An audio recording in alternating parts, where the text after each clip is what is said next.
An anti-malarial drug which has been linked to serious mental health problems for some British troops should be used only as a last resort, according to a report out today. Lariam has been prescribed to at least 17,000 service personnel at least once between April 2007 and March 2015. Well, MPs on the Defence Committee found the potential side effects were clearly highlighted by the manufacturers Roche, but there was strong anecdotal evidence that the stringent conditions laid down for prescription were often disregarded.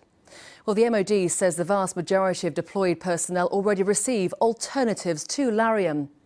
Well, Ellen Duncan lives in Somerset. Her husband was a Major General in the Army and has been in hospital since January last year.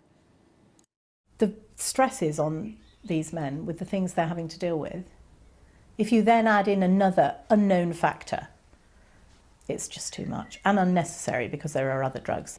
My concern is that they go on using this for people who it's not suitable for, and I really don't think there's, you know, with all the pre-assessment, you still don't know if that person's going to react badly, and so really, in view of the dangers, in view of what they're exposed to, and the fact they take it for long periods of time, unlike a holidaymaker who might take it for a very short time, there are other safer alternatives and they should be being used.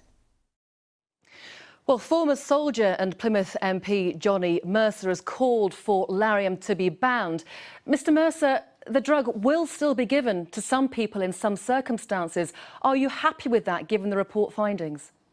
I think what we've done is see the MOD change their position and now put this as a drug of last resort that's only going to be used after a individual one-on-one risk assessment has taken place to see if that medication is suitable for the person who's taking it. And that's, you know, what we would have liked to have seen from the beginning, but we're there now and that's good. And what I want to see now is the MOD come forward and say, look, if we have got this wrong, please do come forward and we'll help you.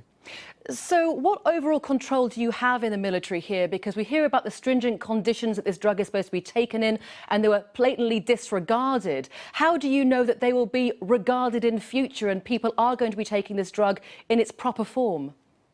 Well, listen, I think now we've shone a light on it. I think you'd be hard-pressed to find someone who's given this drug who does not undergo an individual risk assessment. It's great that, you know, we're at that position now, but the point is that we weren't for quite a long time, and there was no sort of acknowledgement for these families and servicemen and women up and down the country who were negatively affected by this.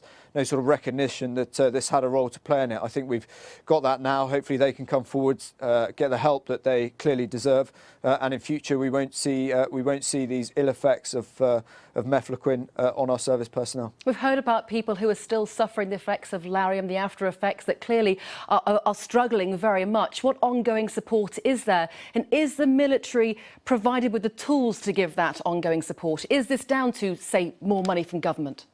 Well, this is exactly why the Defence Committee report has come out, to make sure that those structures are in place. This isn't about blame. This is all about looking after people and making sure that those who feel they have been affected can come forward, and also those that who need to continue to use the medication in those very small amounts of cases in certain places in the world are correctly assessed and that the medication is suitable for them. I don't think it's an issue of money, but hopefully we're now going to put the structures in place to ensure that we look after our servicemen and women.